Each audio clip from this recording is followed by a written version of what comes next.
a quien saludo con muchísimo gusto. Ya está por allí, ya la tenemos por ahí. ¿Cómo estás, querida Gracia? Bienvenida. Hola, querida, muy bien. ¿Y tú? Aquí estamos charlando con nuestras resentidas y resentidos de cómo se debilita cada vez más esta clase política que ya no puede ganar elecciones, que cada vez está más abajo en las encuestas, y cómo pinta el escenario para el país con una clase política casi en la extinción. Hablo de la clase política de derecha en la extinción, que abre caminos para un gran debate y un análisis mucho más profundo. ¿Qué es lo que pasa? Nunca hemos estado en una circunstancia como esta, Gracia. De lo cual, pues, todo lo que podamos hablar son hipótesis y tendremos que analizarlas de manera seria, pero lo que yo planteo es que si se debilita esta clase política, bueno, pues se puede encender con mucho más furor los otros elementos que forman parte de ese régimen derrotado en 2018, que va a volver a ser derrotado en 2024, y eso supone, por lo menos, retos distintos y formas distintas de entender la manera en la que esta clase de derecha se puede comportar en un país atípico como el nuestro, en donde la transformación está llegando muy fuerte y donde hay 8 de cada 10 mexicanos que respaldan a un presidente, que es algo inédito e histórico. Si quieres agregar algo de esto o nos vamos directamente al tema que traes, que a mí me parece bien interesante, que sigue siendo como los perfiles que tenemos para la Ciudad de México por el lado de la transformación, los retos, los pros, los contras, qué comentarios hay con respecto a eso, porque es un tema que sí está acaparando mucho la conversación, digamos, de los que militamos en la transformación, mi querida Gracia. Pues mira, yo me voy rapidísimo para cerrar esa parte. Creo que desde 2018 venimos haciendo una política diferente. Si bien, evidentemente, por estos 70, 80 años del PRI y pues algunos del PAN, pues nos hemos formado con este partido, nos hemos formado con esa forma de hacer política, pero desde el 2018 yo sí creo que hemos creado una revolución de las conciencias que evidentemente hasta el día de hoy ya está permeando inclusive en la oposición. Y no lo digo como de una forma positiva, lo digo inclusive como algo cuestión a considerarse, ¿no? Porque creo que esta batalla cultural siempre ha existido entre la derecha y la izquierda, ¿no? Sobre todo en la ultraderecha, cuando empieza a apoderarse tanto del discurso de la izquierda. Entonces creo que ahorita, si bien sí estamos en la derrota moral pues de la oposición, es importante pensar qué es lo que sigue en la forma de hacer política, cómo vamos a crear no nada más esa revolución de la conciencia entre las y los votantes, sino también entre las cúpulas de los partidos políticos, la cúpula de Morena, entre las y los políticos inclusive que sí están en Morena o que están entrando a Morena, pero ¿cómo le vamos a hacer para que verdaderamente permee eso? Yo creo que es una tarea que tenemos muy pendiente y sobre todo porque también, tenemos una derrota moral de la derecha, pero al mismo tiempo también tenemos esa ultraderecha que está ahí, está chiquita, pero está ahí, ¿no? O sea, vemos un tuit de Eduardo Verástegui, pues con un arma larga, diciendo que casi van a matar a las personas que no piensen como él sobre la Agenda 2030, etcétera, etcétera, ¿no? Entonces estamos hablando de una ultraderecha que ahí está y que tenemos que ver cómo hacer que no pase. Y que tal vez sea ese plan siguiente para la derecha, el correrse a la ultraderecha, y eso sería muy, muy peligroso. También veremos en cómo queda, si es que sí va a ir como candidato independiente Verástegui, y al final cuánto queda en votación ya contante y sonante, porque ahorita me parece que trae un 4%, que es pequeña, pero es alarmante ese 4%, Gracia, y que se puede ir creciendo por la misma crisis de la derecha, ¿no? O sea, la ultraderecha puede fortalecerse por la crisis de la derecha, que es algo más o menos como lo que pasa en España.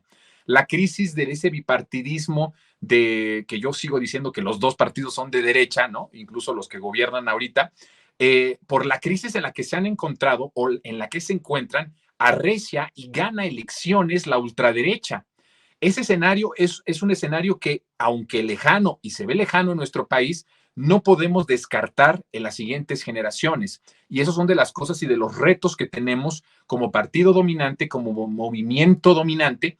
Y otro de los que sí me parece que es importante es, con ese planteamiento de que la derecha, esa clase está en extinción, ¿Qué pasa si estos van brincando a Morena o estos van ocupando espacios en Morena, no solamente en la dirigencia o en los puestos de decisión interna y del partido, sino como candidatos y como gobernantes? No basta ganar por ganar todo el país, hay que ganarlo para gobernarlo bien. ¿Y cuál es el ejemplo de gobernar bien? Pues López Obrador. Esa es la balanza. Si no haces lo que está haciendo López Obrador, estás haciendo un mal gobierno o sigue siendo más de lo mismo. Solo cambió el partido, pero sigues ejerciendo un proyecto pues de derecha. Si gobiernas como López Obrador, entonces hay un cambio. Ese es otro de los grandes retos. Se extingue por un lado esta clase, pero ¿qué hay de los que saltan a Morena y logran representación, incluso candidaturas que al final se convierten en gobernadoras o gobernadores o presidentes municipales? Ese es otro gran reto de este planteamiento de la extinción de la clase de derecha, querida Gracia. Y aparte yo creo que va mucho de la mano con el tema, ¿no? Que estás comentando ahorita, o sea, con el tema que vamos a comentar, haciendo un pequeño spoiler, porque sí, yo creo que ahí la fuerza del movimiento recae en su militancia, ¿no? O sea, recae en la gente que toca casa por casa, la gente que ha construido el movimiento, porque sí, obviamente tenemos un líder moral, un líder que ha construido con todas y todos nosotros, pero también considerar que en unos años ya no va a estar. Bueno, en unos años no, en un año, ¿de qué hablo? En un año ya no va a estar, en meses, Dios mío. Pero bueno, eso también habla de la responsabilidad que nosotros como simpatizantes, militantes del movimiento, no del partido, del movimiento, tenemos que buscar rebasar siempre por la izquierda, ¿no? O sea, rebasar siempre por la izquierda y volver a las bases, porque ahora sí que se va a escuchar muy trillado, pero y el presidente lo dice, ¿no? Por el pueblo todo, sin el pueblo nada, lo mismo con el movimiento y lo mismo con el partido.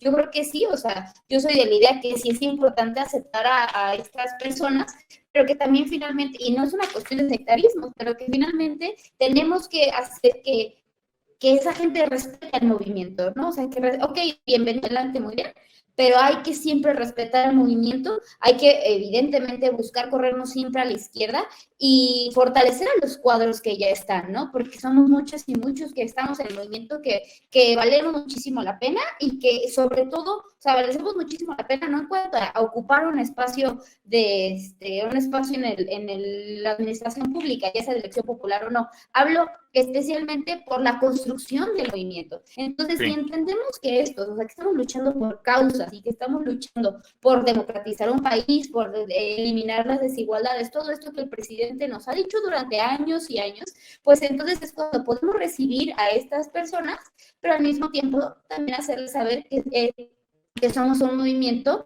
que está constantemente pues luchando por estas causas, ¿no? Y evidentemente pues también si llegan a estrenar un cargo de elección popular, lo mismo, por algo existe la revocación del mandato, por algo existe pues el escrutinio público que el presidente siempre ha puesto sobre la mesa y que creo que nosotros como movimiento tenemos una gran responsabilidad sobre eso.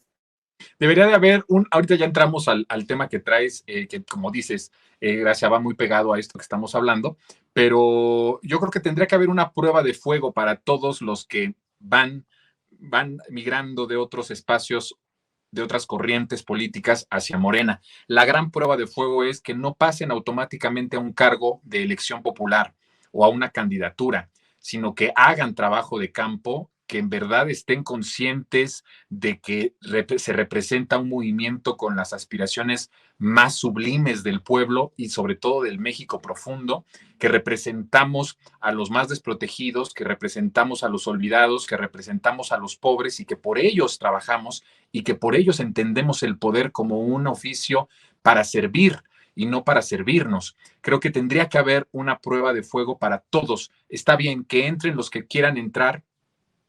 A lo mejor sí tendremos que poner algunos candados en esa cuestión del derecho de admisión. Yo sí siento que hay algunos que no tendrían por qué, de ninguna forma y de bajo ninguna circunstancia, que estar en Morena, pero hay otros que pueden estar o han estado en el PAN o en el PRI o en cualquier otro movimiento y que tal vez puedan estar en el nuestro, y cuando digo nuestro, no hablo del partido, sino del movimiento, como tú bien lo dices, Gracia, pero con la prueba de fuego, no entras directo a una candidatura, entras a chambearle, entras a hacer el trabajo de campo, entras a repartir el periódico Regeneración, entras a hacer conciencia, entras a recorrer el país, a recorrer tu distrito, a recorrer tu estado, a proponer cosas que vayan en función del mejoramiento de las mayorías. Creo que sí tendríamos que ser un poquito más extremos en esa parte, pero bueno, ese es un gran tema y ese es un gran debate. Pero que tiene que ver con esto de la Ciudad de México, de los perfiles. Nunca habíamos estado en una circunstancia como ahora, Gracia, que lo que se decida al interno de Morena es lo que va a terminar siendo o el presidente de la República, o el jefe o la jefa de gobierno. Es un momento del que yo creo no estábamos preparados en su justa dimensión para este momento. Cuando ganamos en 2018, teníamos mucha alegría, mucha esperanza, y esa esperanza se convirtió en realidad. Estamos viendo una transformación muy profunda y una transformación maravillosa, pero no estábamos como en el escenario los retos que esto suponía. Y los retos que esto suponía es que la gente, al ser beneficiada de la transformación, al devolverle esos derechos que le fueron arrebatados en el pasado, iban a optar por continuar justamente por la vía y el camino de la transformación. Y esto iba a traer pues un reto mayúsculo al interior del movimiento, y al interior, en este caso, cuando hablamos de elecciones, pues sí, abiertamente al interior del partido, para ponernos de acuerdo de quiénes iban a ser nuestros representantes en puestos, pues nada más y nada menos que de presidente de la República o de jefe de gobierno. Y es el caso de lo que está sucediendo en la Ciudad de México.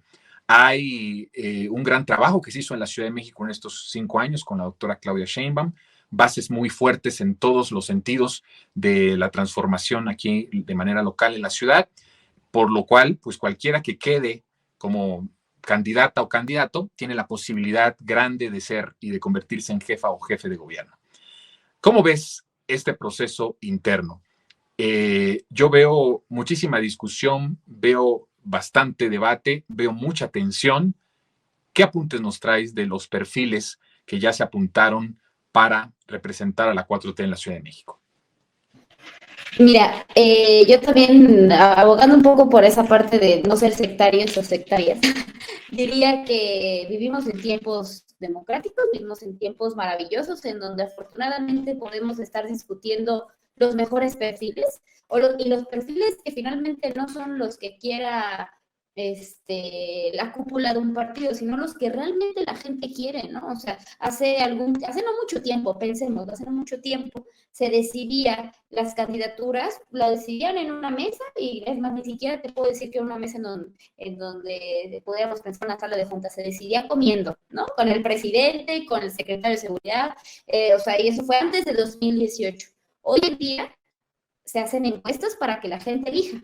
Hay evidentemente una discusión importantísima sobre proyectos, sobre las personas, sobre los perfiles que representan o no al movimiento, pero yo creo que lo fundamental, ahora sí lo que te decía, para no verme sectaria, lo fundamental es que la gente entienda y que la gente no vote, sino que la gente elija a la persona que creen correcta. Creo que el presidente lo dice casi todos los días, si no es que todos los días, que la gente no es tonta, no tonto el que cree que el pueblo es tonto. Entonces, es dejarle esta decisión a las personas a las que les pueda llegar la encuesta, y que finalmente eso no significa que haya un perdedor o una perdedora y que ya nos olvidemos de que esa persona está dentro del movimiento, ¿no? Al contrario, tú lo decías muy bien, inclusive hasta tener un cargo público, un cargo de elección popular, no te impide formar parte del movimiento y seguir militando, y al contrario, seguir formándote y seguir creando pues esa revolución de las conciencias ya estando en un cargo. El presidente creo que ha sido el mejor exponente de todos estos 5 años de gobierno. Entonces, yo te puedo decir de la Ciudad de México que sí, estamos viviendo tiempos estelares en donde inclusive ahorita los precandidatos están yendo a convencer a la gente, están haciendo mítines para que los escuchen, y ahora sí que dependerá de cada uno de nosotras y nosotros al momento de que nos llegue la encuesta para poder decir, sí, yo estoy con esa persona. Yo creo que hay también una discusión importante dentro de muchos sectores de izquierda que dicen, a ver, esto no tiene que, o sea, por ejemplo, en el caso de Omar García Harfuch, que dice no, porque él es un perfil de policía, porque él tiene un antecedente, y así perderíamos el movimiento, y otras personas que dicen, pues que la gente lo vote, ¿no? O sea, que la gente lo vote, porque creo que esa discusión creo que se debe dar, evidentemente si se da ahorita increíble, pero es una discusión que tenemos que comenzar justo lo que decías, ¿no? Vamos a empezar a vivir tiempos diferentes. Y los tiempos diferentes requieren conversaciones incómodas, requieren discusiones en las que podamos decir, a ver, ¿cuáles van a ser los límites del movimiento para permitir personas que quieran contender a un cargo público? Entonces yo creo que estamos en el momento para hacerlo, que no tiene que acabar aquí y que en el caso de que se elija quien se elija, pues finalmente será la persona a la que tenemos que evidentemente todo el tiempo estar señalando y estar también pues respaldando. ¿Ves dentro de estos perfiles que ya están pues, más que apuntados, algún peligro de que se sacrifique el proyecto en la Ciudad de México con todo lo que representa, además, Gracia, de manera histórica la Ciudad de México, ¿no? Antes el Distrito Federal. Recordemos que el Distrito Federal fue el nacimiento político a nivel nacional del que hoy es nuestro máximo dirigente y el presidente de la República, el líder social más importante de los últimos años, Andrés Manuel López Obrador. Hay que acordarse que la Ciudad de México ha sido la ciudad que ha protegido el proyecto de nación en los momentos más oscuros y de mucho más asedio, en donde prácticamente, por ejemplo, nos desaparecieron del espectro radiofónico, de la televisión, de los medios de comunicación. Es decir, querían destruirnos y querían desaparecernos. De hecho, por mucho tiempo fue desaparecido López Obrador de las pantallas. Aparecía solo cuando competía a la presidencia de la República. Pero de otra forma, ni siquiera aparecía como, ¿qué está haciendo el líder opositor, no? ¿Qué está haciendo Andrés Manuel López Obrador? Bueno, se le quiso destruir. Con todo lo que significa la ciudad, que yo la veo como un santuario de la transformación, como la cuna de esta transformación política y social que hemos llevado a cabo todos y que tuvo ese gran triunfo electoral en 2018. No deberíamos de preocuparnos de quiénes son los perfiles y de que no necesariamente todos estos perfiles representen esa contundencia histórica de todo lo que ha sido nuestro movimiento y de todo lo que ha sido nuestro proyecto y de lo que nos ha costado este movimiento. A ver, yo creo que por una parte siempre seré como fiel creyente de que la historia juzgará a cada uno, a cada una que haya, o sea, que tenga posturas contrarias a las que pues en el movimiento creamos desde las bases, ¿no? O sea, y la historia ya juzgará a quienes entran solamente para tener un cargo público y no para militar formalmente en el partido, juzgará a quienes nada más están en la foto, juzgará a todas y a todos. Entonces, partiendo de eso, yo creo que insistiría en que la gente es la que tiene que decidir y que finalmente, como estamos viviendo momentos distintos, no creo que volviéramos a vivir un gobierno, y perdónenme aquí si alguien está de acuerdo con Mancera, pero un gobierno como el de Mancera, porque justo hasta por el hecho de tener la presidencia de la República, el que, obviamente asumiendo que la doctora Claudia Sheinbaum va a ser la presidenta de la República, el tener a un bastión de la izquierda como es la Ciudad de México con cualquiera de los, yo diría 3, porque pues desafortunadamente pues Mariana Boy tiene muy poca aprobación, ¿no? O los cerrarían 2 con la compañera Clara Brugada y con Omar García Harfuch. En lo personal yo respeto muchísimo la trayectoria de la compañera Clara Brugada y hasta mi papel de feminista no me hace estar en otra postura más que esa, pero también entiendo que la gente finalmente entiende y la gente sabe quiénes son las personas que están ahí y que con base en eso es que se va a decidir y que más bien lo que tenemos que hacer nosotros es estar todo el tiempo señalando, estar todo el tiempo, inclusive hasta alguien me decía hace rato, bueno, es que no tiene posturas ideológicas y bueno, la postura ideológica que debe predominar independientemente, no independientemente, más bien de la mano con una postura ideológica de izquierda, pues también es lo que se ha traducido en esta ideología, es decir, la seguridad, la salud y la Ciudad de México en estos últimos 5 años ha impulsado muchísimo esos temas. Entonces es más bien cómo mantenerlos y cómo hacer que aumente esa seguridad, hacer que aumente la salud, hacer que aumente la movilidad. Y pues te digo, yo creo que aquí es cuestión de que las y los capitalinos sean quienes decidan, porque aquí yo creo que y eso también lo he dicho mucho, ¿no? El activismo de sillón, el activismo de Twitter, el activismo que dice, sobre todo el activismo no militante, el activismo que únicamente señala y señala y señala, pero jamás en la vida la verías, por ejemplo, por ejemplo, no quiero al policía, ok, vete a pegar carteles de Clara Brugada, ¿no? Vete a hacer tus brigadas, no lo van a hacer. Entonces yo creo que más bien lo que tendríamos que estar señalando es eso, ¿no? O sea, ok, no quieres esto, pero ¿qué sí quieres? ¿Y cómo vas a hacer para construirlo? ¿Cómo vas a hacer, no para construir que el precandidato que te gusta no esté, sino cómo hacer que sí esté esa opción que tú ves viable desde la izquierda? Entonces yo me iría más bien por el sí, más bien que por el no. Qué manera tan interesante de analizar esto, mi querida Gracia.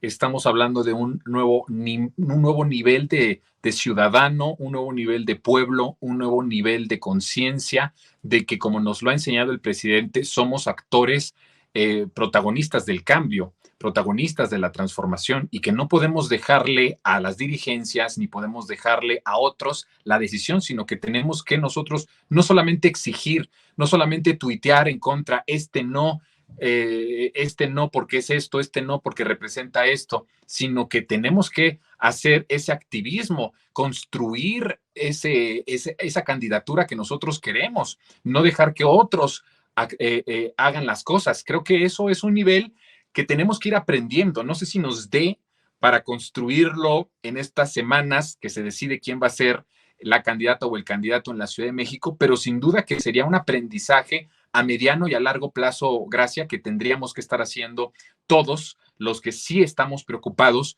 y que sí queremos ocuparnos, porque no solamente basta con estar preocupado, sino también estar ocupado en el asunto de que sean los mejores cuadros, los más congruentes, los que representen mejor ese proyecto para que la transformación no se vaya a extraviar o no vaya por otro rumbo que no es el rumbo original por el que hemos luchado por tanto tiempo. Te agradezco muchísimo, como cada lunes, tu participación. Oye, rapidísimo, aquí nada más le quería decirle a Germán Cabrera que dice, ¿quién es esta muñeca? No defiendes al policía. Yo no estoy defendiendo absolutamente a nadie, al contrario, mi postura ha sido muy clara, yo estoy, de hecho, yo como feminista, como todo lo que ha hecho la compañera Clara Rugada, estoy con ella.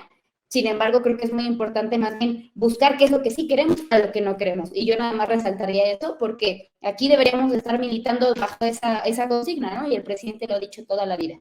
Entonces, te agradezco muchísimo, querido. Te mando un abrazo grande, grande. Nos vemos el siguiente lunes. Nos vemos el próximo lunes. Te mando un abrazo, mi querida Gracia.